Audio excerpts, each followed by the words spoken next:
Reading with your kids. Hola, ni hao, konnichiwa, assalamu alaikum, shalom, mahaba, ciao, bonjour, namaste, jumbo, bienvenidos. Hey, my name is Jed Lee. Welcome to Reading with Your Kids. We are coming to you from the beautiful, wonderful, historical neighborhood of Reedville, located in the southwest corner of Boston, Massachusetts.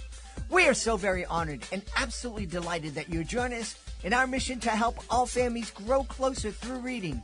We do that by sharing fun, thoughtful, and thought-provoking conversations with fascinating people who just happen to be writing books for kids of all ages.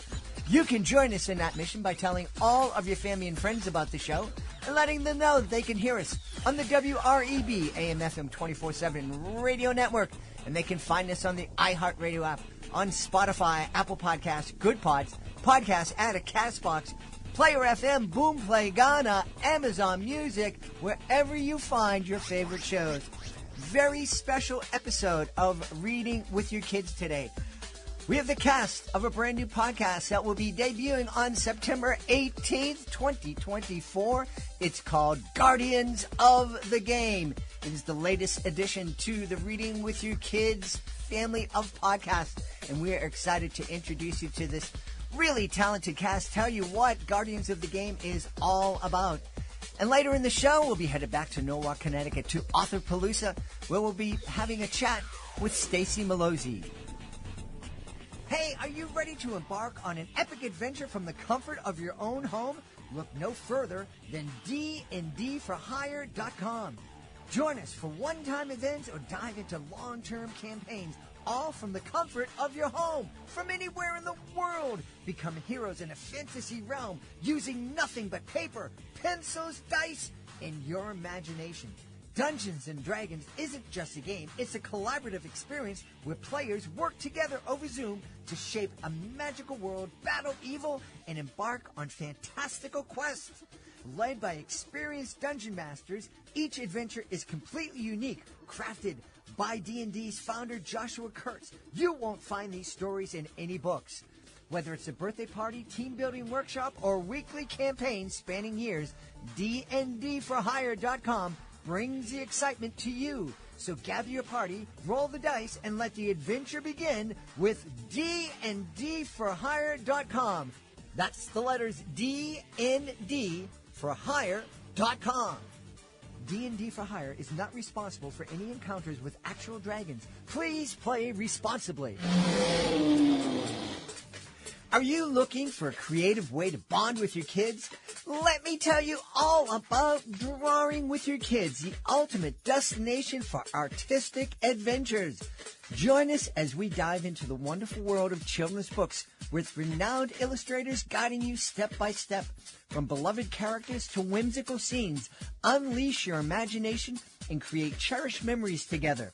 Whether you're a seasoned artist or just picking up a pencil, there's something for everyone at Drawing with Your Kids.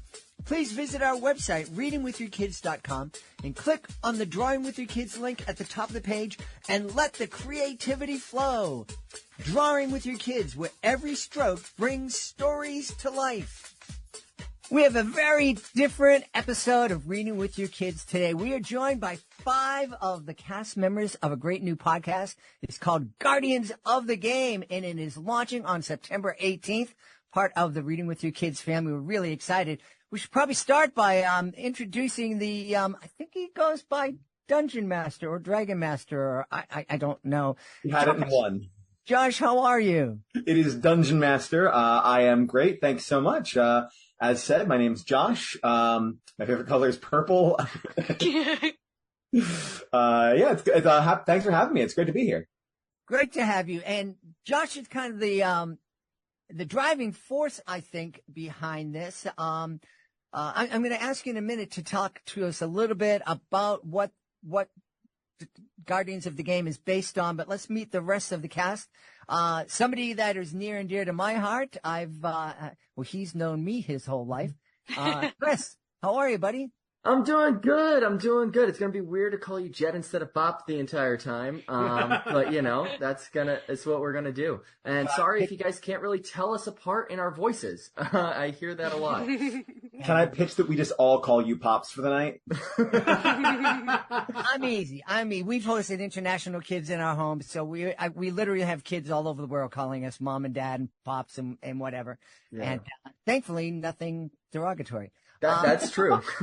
Also joining us from South Jersey, Ethan. How's it going, Ethan? It's going pretty good, Pops. How are you? I'm great. It's great to meet you. Ethan and I were talking about the beauty of South Jersey and the Philly area and all that great stuff. Also joining us from the United Kingdom, Carpenter. How are you? Hello, I'm good. Happy to be here. Happy to have you on. I was telling Carpenter that I'll be in the UK in the not too distant future, and I'm really looking forward to it. But I have a feeling, everybody, when I asked them about the food situation, because my beautiful wife and I were in Italy back in April, and that was amazing. And we were at the International Children's Book Fair, and we met a woman from representing the Irish government at the event. And I asked her about the food, and she said, "Well, and so I'm thinking I'm going to be eating fish and chips the whole time I'm over." I mean, fish and chips is pretty good. I mean, the good thing about England is it's just like a melting pot, so you can pretty much find any type of food in any city. But go for a good roast. That's proper British food. Okay. All right. Well, Josh, let me get back to you. You're the dungeon master, and I'm guessing with that title that this has something to do with Dungeons and Dragons. It does indeed. Very, very quickly before I dive into my whole spiel, I just want to mention, so there are 5 people on the podcast. Unfortunately, Nicole can't be with us today. But for those listening, listen to the podcast for her energy alone. She is just absolutely electric. So much fun. So that's my pitch on Nicole. She's great. Don't miss out on her. She just was unfortunately unable to join us today. So as for Dungeons and Dragons, so I'm the Dungeon Master, which for those who don't know what Dungeons and Dragons is, the elevator pitch is that it is a tabletop role-playing game. It is a collaborative storytelling experience. Think of it like reading your favorite book, but if you were your favorite character from that book. All the main characters are played by a group of players who are Chris, Nicole, Carpenter, and Ethan in this case. And everyone who isn't a main character is controlled by me, the Dungeon Master. And it's up to me to throw challenges in their way to make the story interesting and for them to overcome, to tell this incredible story and go on these incredible adventures. And it's just been an absolute blast so far. Yeah. Now, you were saying you present these challenges. How do we determine if they meet the challenge? Is it, there's certain criteria, or are you just up there like a puppet master going, I detect a leading question. So, yes, there are dice involved. Whenever people ask what they need to play the game, I always tell them you just need dice, your imagination, and sometimes pencils and paper. There are 7 types of dice, though usually only 6 of them get airtime. We'll get into that later. The main die, which everyone's talking about, is a 20-sided die or a D20. If you haven't seen one, you can Google it. They look incredibly cool. And whenever you try to do something difficult, I will tell you to roll a D20 for one thing or another. Maybe you're trying to hit a goblin with your sword, or maybe you're trying to break down a door or climb a difficult wall, or maybe you're just trying to convince a shopkeeper to give you a discount on your fish and chips. But whatever the case may be, you make a roll, and your character has certain abilities that they will add to that roll, so you can get some truly crazy numbers in there. And the higher the number, the better. And I, as the Dungeon Master, know what number is needed for that roll to succeed. Oh, it sounds a bit complicated because I'm not Chris would tell you, I'm not a video game guy. I'm not I grew up with Pong, and I thought that was pretty amazing. And then when the technology kind of grew, I'm like, yeah, no, too much for me. But it sounds kind of complicated, but as I've been listening to the story, it's not quite as complicated and people shouldn't be afraid of it. No, not at all. Actually, so the reason I got brought on for this is I've been running games of Dungeons and Dragons professionally for a little over 7 years now. And that started with teaching kids. And it's gotten to a point where I've gotten good enough at doing this that you give me an hour and I can have 6 kids who've never played the game before with full characters ready to roll playing their first battle encounter. It's very daunting because if you look at the rule books, they're just these massive, like several 100-page rule books. But what people don't understand is that you don't need to read the whole thing end to end. In fact, you are never expected to. I've been playing this game for more than a decade, and I have not read any of those books from beginning to end. You find the parts that are important, you read them, or you get someone who knows the game to teach you, which is the most common way to learn. And once you sort of get into that, it really is very straightforward. The main thing is, all right, if you want to do something, say you do it, and if you want to say something, just say it. And if ever a role is needed, that's my job to tell you. And until then, you just sort of play around in this world. Chris, why don't you tell us a little bit about your character? Sure. I am playing a character named Calus Obsidian, aka Cal. He is kind of a prize fighter type of guy, very headstrong, rushes into the middle of battle, not afraid of anything. He's kind of looks like a demonic kind of dude, but he's a really nice guy.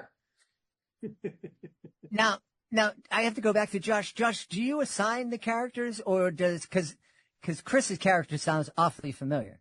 No, it is not my job to assign characters. Again, just like it's everyone's job to sort of play their one character and I take care of everything else, it is not my job to touch the characters that the players have created. I, of course, can help and give guidance and answer questions, and there's certain points where I'll get my finger in the pie a little bit, but everyone's character was their idea from the beginning, and it's just my job to make sure that the world is a good fit for those characters.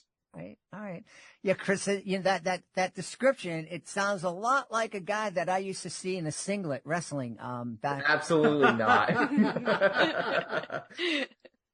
Looked very nice in a singlet, I must say. Oh my God. Stop. So does Cal. Ethan, tell us about your character, please. My character is Lux, and I'm glad you had me go after Cal, because he's literally the opposite. He is very quiet and reserved and doesn't even like showing his face. He wears a mask all the time. He is very I don't want to say standoffish, but he's very uncomfortable. Reserved. Reserved, uncomfortable with large groups of people. That describes a lot of folks these days. Mm-hmm. Yeah. That mask is full of secrets, so Ethan can't tell you any more about the character. So many secrets. Okay. And Carpenter, tell us about your character, please. Once again, we're going opposites. I play a bard jester called Monochrome, and he's a changeling, so he can change his physical form and doesn't really have a set appearance. And like me, my character is gender fluid and use sort of any pronouns. But they're also a contortionist, which is like their main form of performance, and that's how they cast spells. I love that. That's near and dear to my heart doing, since I've made a living doing educational magic shows for 35 years. I love circus people. Amazing. Very much a circus person. I'm curious, Carpenter, where did that, do you have a background in performance in, the real world, if you will? Yeah, I've always been sort of singing and acting in bits and pieces. I used to do, aerial circus, so I used to do like silks mainly and trapeze. For the past 5 or so years, I've been doing musicals. So like Bard is like my true class. And, Monochrome is the kind of circus performer that I would love to be. Now, the switch from the aerial performances to the musical, it didn't involve a fall, did it? No, it was mainly just, lack of funds. Ethan, can you tell us, without giving away any secrets about your mask, can you tell us a little bit about the story, that we're going to be experiencing when we listen to Guardians of the Game? It is a very... The wild times. It's a very off-the-wall story. It starts off very, as you would expect, a classic Dungeons and Dragons story to begin with a bunch of strangers showing up at a town, but it very quickly becomes so much more than such a simple premise. There is otherworldly beings and all kinds of fate and determinism type stuff going on. Ooh, it's three. Now, Josh, you kind of create, and we've been listening on Reading with Your Kids to your promos and a preview. Can you tell us a little bit more about this world that you've created? Sure. So, Ethan, incredible job, by the way. I think you did better than I would at explaining this story without spoiling anything. So the world that this is set in is sort of a spin-off of familiar D&D stuff. When I first started playing, I was using a setting called Faerun, which is canonical D&D fiction. Like, you can read through the books and learn all about it. And I used so little from it that I'm like, you know what? I should just brew my own up. So there's actually two continents that are sort of relevant to this campaign. There is Oliven and Falari are the two places. And Oliven is this three-cornered continent that has a massive petrified tree at its center, which has been turned into a city called Murrayroot City. And then Falari is sort of like my alternate Faerun. There's a large, like, stone place called Stonebrim, which is this huge, like, stone circle of a place that was built as a monument to the defeat of this great evil. And both of these continents have these, like, sprawling stories that if anyone were to, like, come and play D&D with me, one of your games would take place in one of these continents.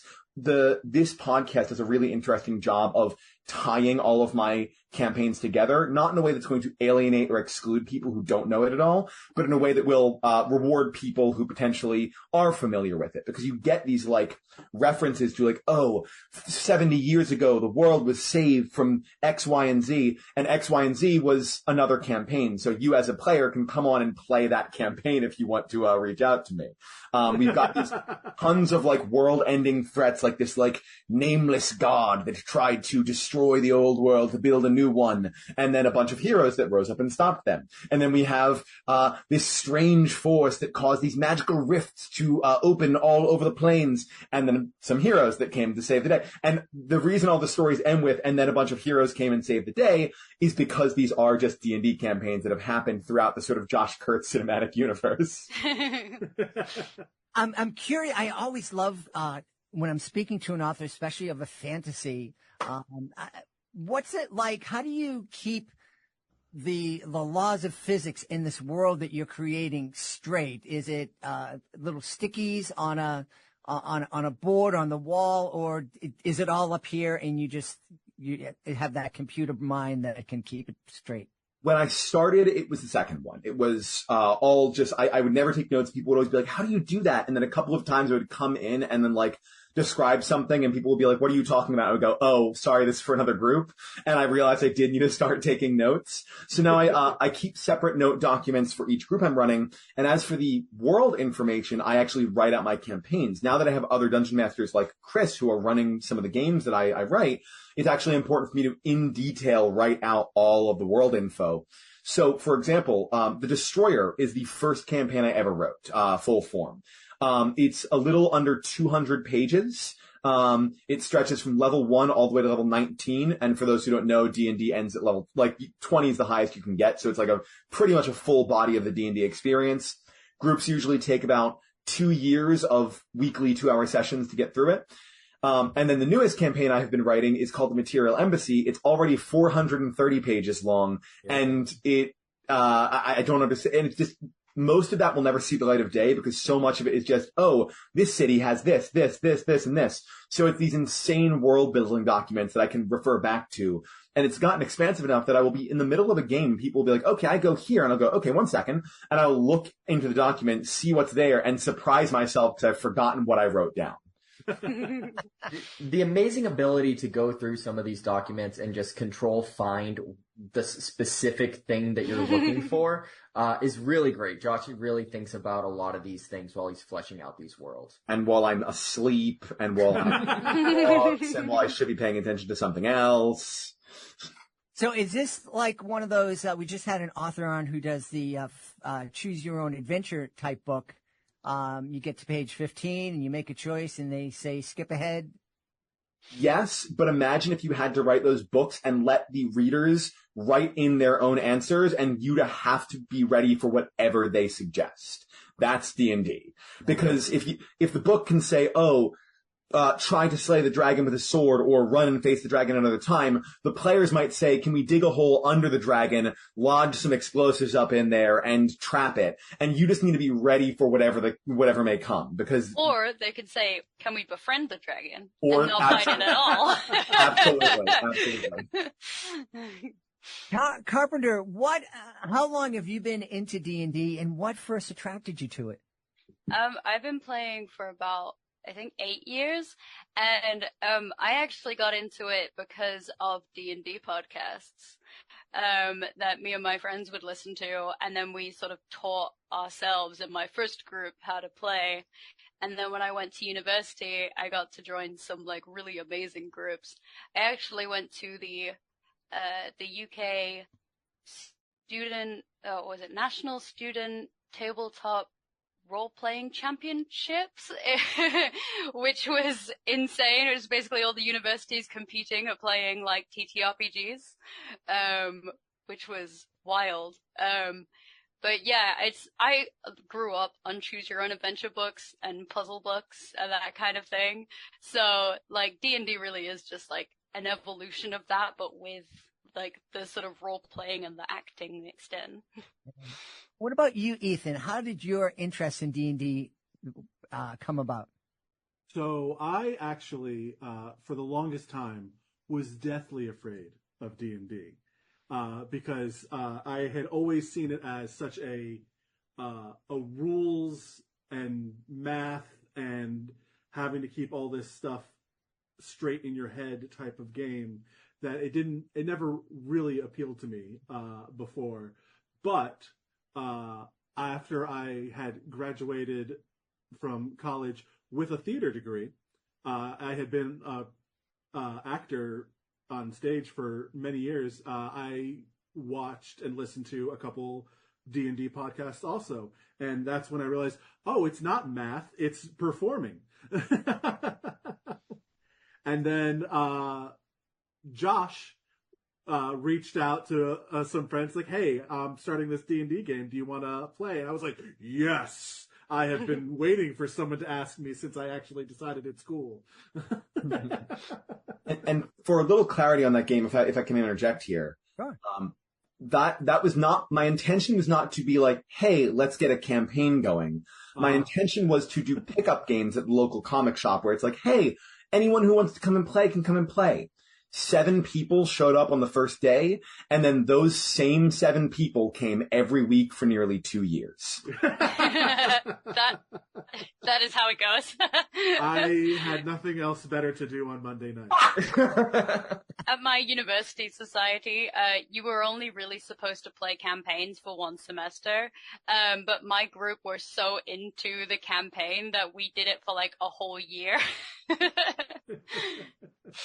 Well, Chris, you and I were talking. You kind of pitched this idea to me to join the reading with your kids family, and I thought initially like, wow, that's a great, unique idea. And then I learned, wow, there's already all these D&D podcasts out there, like Carpenter and Ethan said. What's going to make Guardians of the Game different, and why are people going to want to tune in and download this show as opposed to, or in addition to, the other D&D podcasts? Well, quite frankly, because we're family friendly. You can turn this on and you can listen to this with your kids. You can listen to this with grandma in the room and not be horrified at some of the things that people say. I love listening to D&D podcasts, as everybody else here is in general, but there's a lot of adult content that comes with some of those different podcasts, whether it's just people saying too many swears or things like that, or just other adult situations that aren't necessarily as family friendly. We are taking that approach to be like, this really is a game for everybody, and we want to include that. So we're not talking about this being a real juvenile game. No, absolutely. In fact, there are definitely things that are not juvenile about this game. Josh is over here covering his face, laughing because we've been talking about this past episode that I'm currently getting my way through, and there's just a lot of wild things that help to treat our audience as. Just talk to them in a respectful, down to earth kind of way. A lot of kids can handle things. If you've ever watched Avatar: The Last Airbender, is a great show as an example of this is a show that is made with kids in mind that everybody can go and watch, despite the fact that there is political intrigue in there. There are deaths. There are people that have to go and deal with serious situations. There is fighting, but it's all done with a guise of being just like, parental guidance suggested. Mm-hmm. Mm-hmm. I would also just like to add, I mean, I was literally going to bring up Avatar: The Last Airbender. That's a great point. But yeah, it really is like being kid friendly does not mean being juvenile, but just a little like added bonus as to like something people might be interested in is most of the big D&D podcasts you listen to are by like celebrities or people who are like, even like a lower status, like lower standing, like a B-list celebrity, but still people who are well known enough that if you were to like reach out to them, they're not going to have the time or energy to respond to you typically. We're all still pretty unheard of in the grand scheme of And because I run a business and that Chris is a part of as well, that runs D&D games, as mentioned, that are connected to this, if you like fall in love with this world and story listening to this, there is literally an opportunity where you can just play in this world in a way that nobody else will ever be able to, because every D&D game is completely unique. Even if you're playing a campaign that's been run before, your characters will always shape it in a way that has never happened. I've run the same game more than a dozen times, and it's never turned out the same way. So if people like really fall in love with it, there's always that option to like actually play this game for themselves, which most of the podcasts I don't think can boast. Mm-hmm. Yeah. Yeah. I want to talk, Josh, a little bit about D&D for Hire, your online company. We've talked a lot here on the podcast about online games and the fact that every kid is carrying around this little rectangle in their pocket that is a window to the world for them, but it's also a window or a door into their life. And I know there are a lot of kids that are playing games online with kind of people who aren't necessarily who they say they are, and they're kind of have some nefarious intentions. D&D for Hire, from what Chris has told me, is a really safe way for a kid to explore online gaming with somebody that's been vetted and is certified not to be a creep. 100%, yeah. I interview every single person who takes a job personally. Even if there's someone I know well, I still give them the interview process. I've only one time hired someone I didn't like know directly in some way. And I put them through a background check before they had any sort of in-person contact with any of the kids. And we do local games as well. If any of our DMs are in your area, we can do in-person as well. But yeah, all the online games, everyone is very, very chill. You have the camera on at all times, so it's not like you don't know who you're seeing or talking to. I believe like seeing each other's faces is a huge part of the game, because ideally we would be around the table. But yeah, one of the main appeals for parents to sign their kids up for D&D games with me is that it is a way to, even if it is digital, it's a way to get them away from like your doom scrolling and your online lobbies where you don't know where things are, and just like staring at or watching like 1,000 YouTube videos in a row, which, we've all done. I've been there. But it's a nice way to be engaged while still be on your screen. We really boomed during COVID because everyone was looking for something to do that wasn't just playing video games and watching movies and watching TV. And this became a really social activity for that, which is really great for like social skills and creativity and general like connections. I would say it's a great opportunity for all of that. And to follow up on Josh's point right there, over the course, I've been working with him for the last few years with my own groups of kids, and just seeing them go from counting on their fingers for just adding basic math problems and things like that to just fully being able to just like do things mentally very quickly, having their social skills, being able to really come out of their shell. It's more than just a game. It's a teaching tool. Mm-hmm. It's really impressive. The kids don't count on their fingers anymore? I mean, I do. Some of them. I still do that. You guys wait till the end of the podcast. You too will be counting in your head. I don't know, man. Well, I think, Ethan, you were saying how D&D kind of helped you out of, you were in theater, but you had this, kind of lack of confidence. If I'm not saying it right, correct me. But it really helped you kind of blossom in a way that you're really happy with. I don't know about blossom, but yes, it definitely it gave me a different outlet for my creative side. That whereas before if I wasn't doing a theater project, I was just bored all the time, and this gave me another outlet for that creative process. Yeah.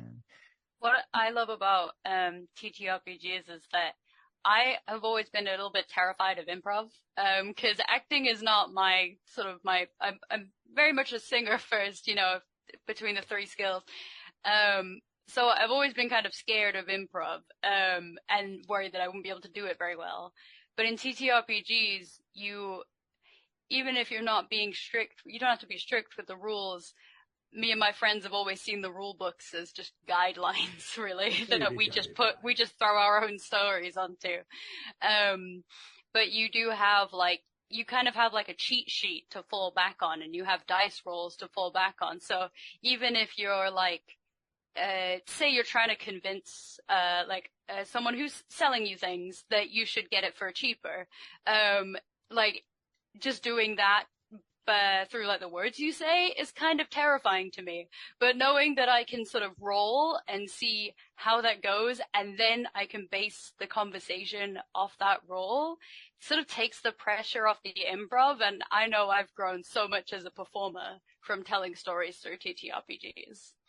Now, I know everybody here knows what you're talking about with TTRPGs, but there are a lot of people who aren't as cool as me who are listening. So for those people who aren't as skibbity as me and don't have my... Don't say that word, please. Yes. Tell us what that stands for. Yes, of course. It is tabletop role-playing games. Yes, I knew that. Chris, Yeah, of course. Yeah, totally.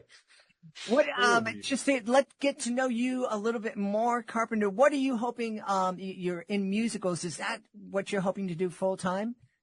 I mean, that would be amazing.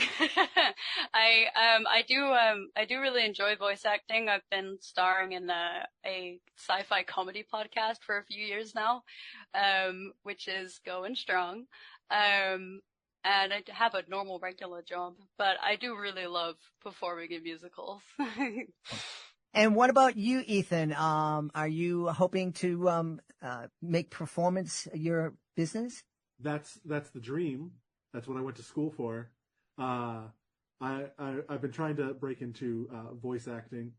I've done a couple narrative podcasts, but nothing too big yet. All right. Well, yet. I like that word. That's a word that we use here a lot on Reading with Your Kids, encouraging parents to let their kids know that they can't use the word can't unless yet follows. And I know, Chris, you are some of the people who are listening have probably talked to Chris because he is an integral part of Reading with Your Kids right now. And what are you hoping to do with that? How are you hoping Reading with Your Kids grows? I mean, I just would love to see Reading with Your Kids having multiple shows in terms of just the network growing. And in general, I would love to have a live event.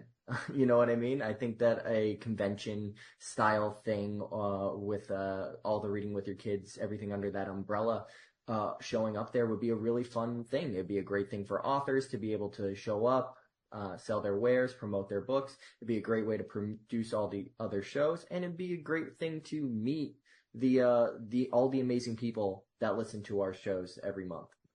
Sounds like a lot of work for me, Chris. I don't know, man. It's a lot of work for me. What are you doing? You're just doing the interviews. I got the rest of that. I'm doing the legwork here. Josh, tell me, so this first campaign, Yeah.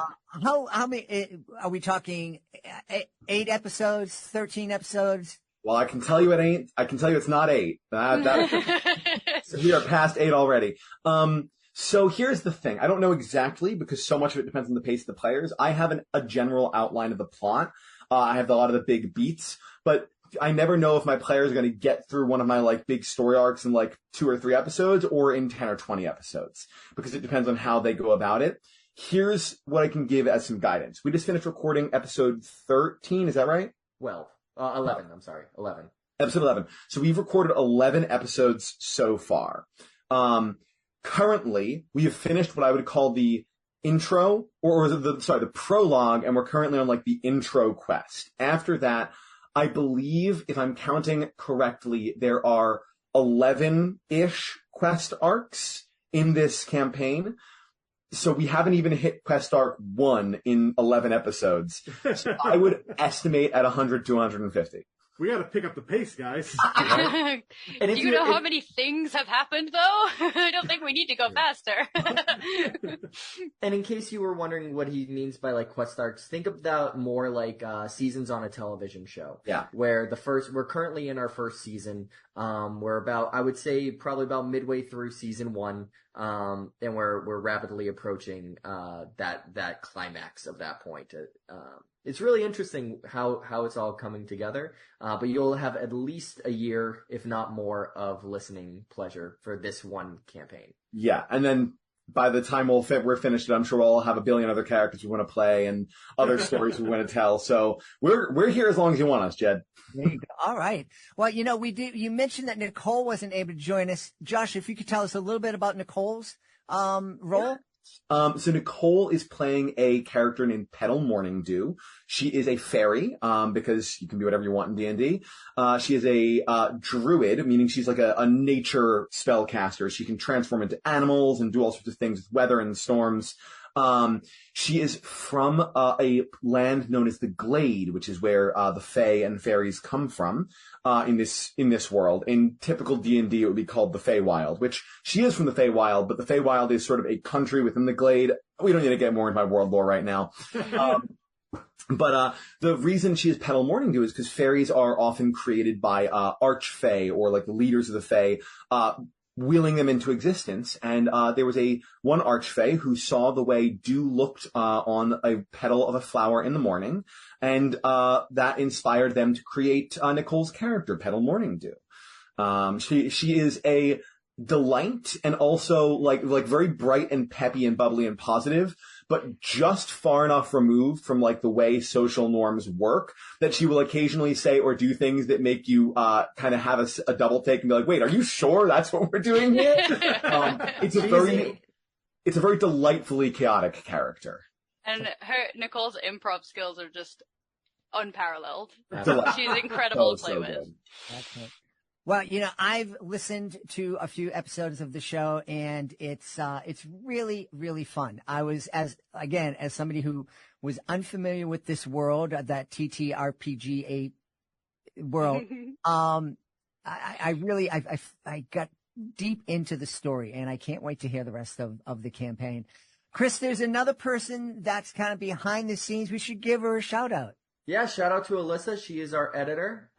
She's been doing great. Love all the choices of the music that she's been doing. The reason why we sound so good is because she takes a lot of time in the work and makes us sound so good. So shout out Alyssa. Thank you so much for everything you do for us. And if ever we don't do sound good, that's on us, not on her. She does the best she can with whatever we give her, just to be honest.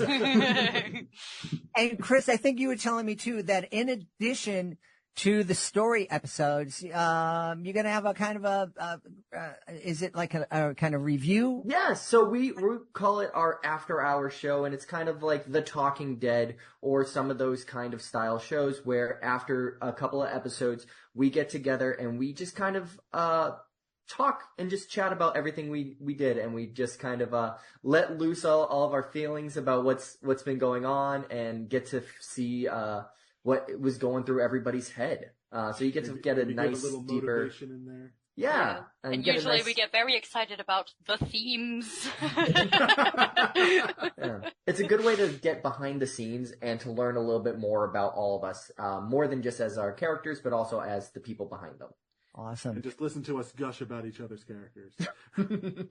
I love it. I love it. Josh, we should tell everybody where they can go to find out more about Guardians of the Game. There's a website, am I right? Yeah, is it just Guardians of the, I don't know, you're asking me. I don't run the website. Is it guardiansofthegame.com? Is that it? It is guardiansofthegame.podcast.com. That is the website that you can go. You can also email us at, Chris at Guardians of the Game or Guardians of the Game at readingwithyourkids.com. Those are the best ways to get in contact with us. We're also on Instagram, at Guardians of the Game Podcast. Same thing on Twitter X, whatever we're calling that today. And I believe so we're everywhere at Guardians of the Game Podcast. And Josh, if there's a parent out there that is saying, you know what, I think that D&D online thing would be good for my kid, where should they go? That one I can tell you. Our website is dndforhire.com. That's the letters DND, not the N symbol, even though that is how it typically is in the game. So DND for hire, the word FOR, hire.com. Awesome.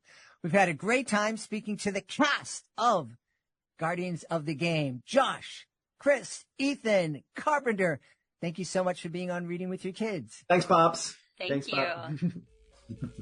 Thank you very much. Before we invite our guest into the studio, I would love to invite you to visit a very special website. It's clownswithoutborders.org. Clownswithoutborders.org. This is a group that I absolutely adore. I am part of Clowns Without Borders, and I had the honor of being part of the 2023 tour of El Salvador. I had so much fun joining with artists from all over the world to bring a smile to people who really needed it and really appreciated it too. And we would love for you to join us as a monthly Joy Maker. The Joy Makers, they're a family of people just like you who love to laugh and make other people feel good. So please take a moment and visit clownswithoutborders.org and consider joining me as a Joy Maker. 220 years ago, there was a great war. Family fought family. Neighbor fought neighbor, good fought evil, and the ending of that war was marked with the banishment of a being known only as the Destroyer. Society began to rebuild, and was blessed with a long-lasting peace known as the Age of Tranquility. 70 years ago, that peace was challenged as a being known as the Nameless God threatened to erase the world and replace it with one of her own. Heroes rose and brought her and her generals down. This event inspired thousands all over the continent to train themselves as the next generation of adventurers, and the Age of Heroics began. 30 years ago, the new generation of heroes were put to the test by a multi-planar event that once again threatened reality as it was known. Beings called Weavers were created by strange magic, and those Weavers took it upon themselves to face the coming challenges. When this threat was eliminated, few remained who remembered the details of it, and the Weaver's power vanished from the world. Evils across the globe took the opportunity to rise in the absence of power, and the Age of Oppression began. This age was short-lived, as one group of heroes had risen to the top of the food chain, the Trifecta. Consisting of a wizard prodigy known as Joffrey the Unstoppable, a devilishly powerful sorceress by the name of Makara the Indomitable, and a master of the physical and martial arts known as Arthur the Unbreakable, the Trifecta quickly became the greatest heroes the world had ever known. Whenever a great evil rose, they were there to stop it. Not in a matter of weeks or months, but in a matter of days, or often hours. Within a year, the Age of Oppression was over. With the Trifecta active, heroics and villainy died out. What villain would dare stand against the sheer effective force of the Trifecta? From bandit warlords all the way to ancient dragons, no evil was safe from their wrath. And what purpose was there to train heroes when an undying adventuring party kept the world safe from every threat? 1 year ago, the trifecta vanished without a trace, and suddenly the world realized what had happened. A vacancy of power was opened for both good and evil, and a mad scramble began. Villains who had been lying secretly in wait rose to accomplish their goals, and heroes who were not prepared struggled to battle against them. The past age was given the name the Age of Diminishment, and the world only then began to restore itself to natural order in the absence of its apex predators, the trifecta. This is where our story begins. In the chaos of a world caught between good and evil, but neither side powerful enough to stake a solid claim. Chaos rules the streets, adventurers are at a premium, and monsters run rampant. More than ever, the world needs heroes to fight back against the swelling tide of darkness. Lines between good and evil are skewed, might begins to make right, and ideals and beliefs are challenged for the first time in decades. Welcome to the Age of Dissonance. Hey, are you ready to ignite a passion for reading in your students? Introducing bookandauthor.com, your gateway to literacy connections. With bookandauthor.com, connecting your school with talented authors of captivating kids' books has never been easier. Simply visit our user-friendly website and explore our extensive database of authors. Filter your search based on budget, genre, and availability. Discover the perfect match for your school and your students. But that's not all. With bookandauthor.com, you have the power to request a proposal. Let vetted authors come to you with their tailored ideas, ensuring an unforgettable literacy experience for your students. Don't wait any longer to inspire young minds through the magic of books. Visit bookandauthor.com today and open the door to a world of literacy connections. Bookandauthor.com, where literacy comes to life. We are back at Authorpalooza in Norwalk, Connecticut. This is such a great event. My guest right now is Stacy Malozzi. Stacy, how's it going? Going great. How about yourself? I'm loving the vibe here at Authorpalooza. This is so great. We're in the kidlit room. There's lots of action going on here. I was just over at the adult room. So many great authors here in Connecticut. Yes, there are. I know a bunch of them. I met it's a camaraderie. It really is. It's wonderful. So tell me about your picture book. Okay. So my picture book is Iggy Biggy Buggy, One Sunny Day, and it's about a little bug. He stays home from school to play one day, but in the end he finds out where his heart truly belongs, back in bug school. So it's for children ages 0 to 6, maybe 7, and it's the children enjoy it. And I have a second book I'm working on, and it's about Iggy Biggy Buggy. He can't get to sleep, so he's a nighttime adventure. So I'm hoping to finish that up soon as well. That's fantastic. Now, what inspired you to create Iggy Biggy Buggy? Well, one day when my kids were young, my son Anthony and my daughter Stephanie, they were running around the backyard, and they were running all around, and my son comes up to me out of the blue, and he goes, Iggy Biggy Buggy. And I said, whoa, that's a great name for a book, for a character. And then when I would take him to school, he'd rather stay home to play with myself or just with his father. And, so I wrote it to inspire him that, hey, school is the place to be, and learn alongside your friends just can't be missed. And it's, education is very important. Yeah, it certainly is. Now, did you always aspire to be a children's author? I always wanted to write a book. And I just never knew it'd be a children's book. I started writing like 1 or 2 more like novels for older, for adults. But I didn't think it would be a children's book. And then I'm the illustrator too, and I didn't think I had it in me. So, but I did, and it was fun to even find and to create Iggy Biggy Buggy and what I had in my mind and what he looks like, and everything around. So this is this journey of being a children's author. Came at you kind of as a surprise. Yes, a complete surprise. And even as an illustrator, I didn't know what I was going to do. I had a friend who's going to school as an illustrator. Then my husband knew of someone. I'm thinking, well, I can always, just reach out to other people. And then one day I picked up paint. And I tried to make Iggy Biggy Buggy out of paint. And he looked like an alien. I'm like, no. I'm like, all right, he looks a little funny. So I'm like, let me pick up some colored pencils. And they're colored watercolor pencils. And I used watercolor pad. And as I was bringing them to life, and I was just like, hey, this is really cool. I want to do this myself. So I illustrated it myself. I didn't know I had it in me. Wow, the book is beautiful. I'm sure it's grabbing kids' attention. How does it feel now that the book is out there and families are reading it together? Oh, it feels fantastic. That's what I would love, is for Iggy Biggy Buggy to be in households and be there on the shelf for the kids with other books, because it's so important with the education and children and books, and they grow up so fast. They certainly do. Now, are you planning, I know there's a second Iggy Biggy Buggy coming out. Are you plan on making this a long series? That's what I'm hoping to, because I even have a third manuscript, and just now it's just time allocation and getting the book done and getting it out and getting it self-published or published, which would be great too. Yeah. Maybe someday we'll see it as an animated series. Oh, I thought of that too. I would love to see that. That would be so ideal.